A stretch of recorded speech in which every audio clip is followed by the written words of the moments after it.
Welcome back to Conscious Healing 369.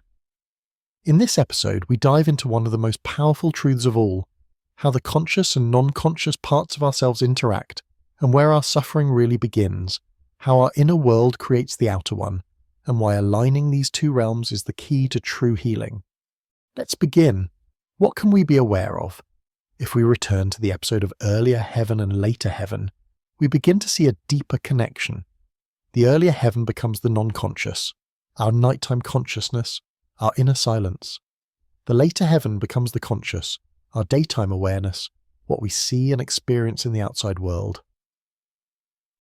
The non-conscious, earlier heaven, represents pre-existence, a state where everything is prepared on all levels, structures, rules, choices.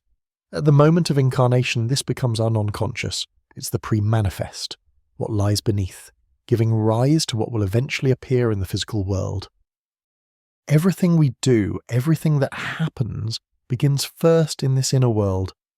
It's in the non-conscious that our holographic consciousness resides, carrying the memory of all our inner decisions.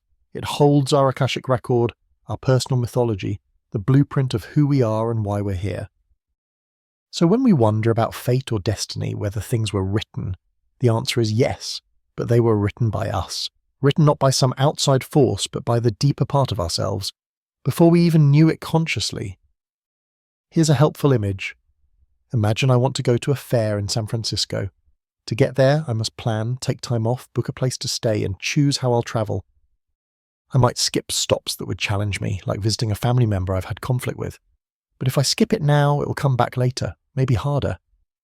Yet if I face it, if I align with what my deeper self is guiding me toward, I reach the fair in a state of peace, not just arrival.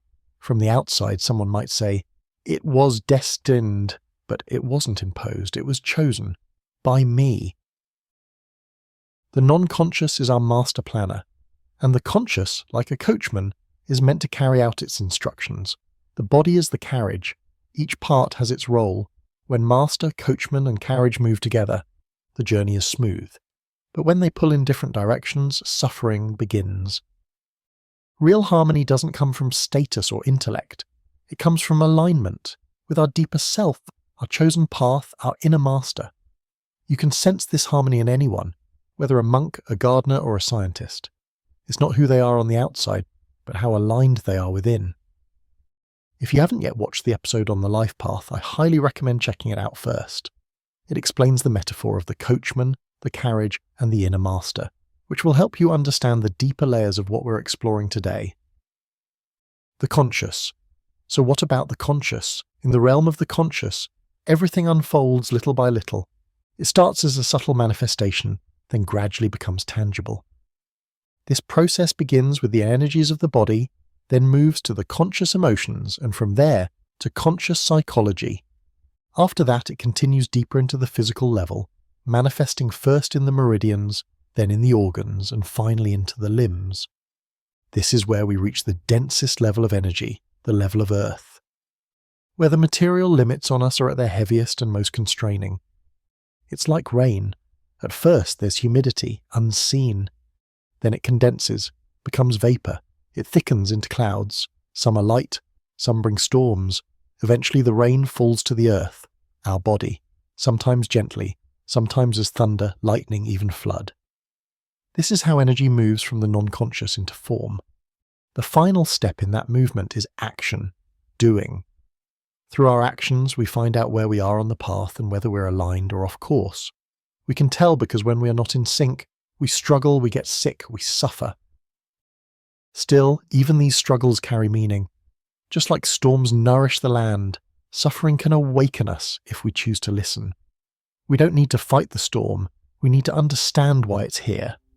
When we do, it passes, we grow, we change, and we come closer to the path we were always meant to follow. So let me ask you, what part of your life feels like it's in harmony? And what part feels like a struggle? Is it possible that your conscious and non-conscious are not walking together? Are your actions aligned with your deeper truth, or are they at war with it? What if illness, discomfort, or setbacks were not punishments, but invitations to remember who you are and where you're really meant to go?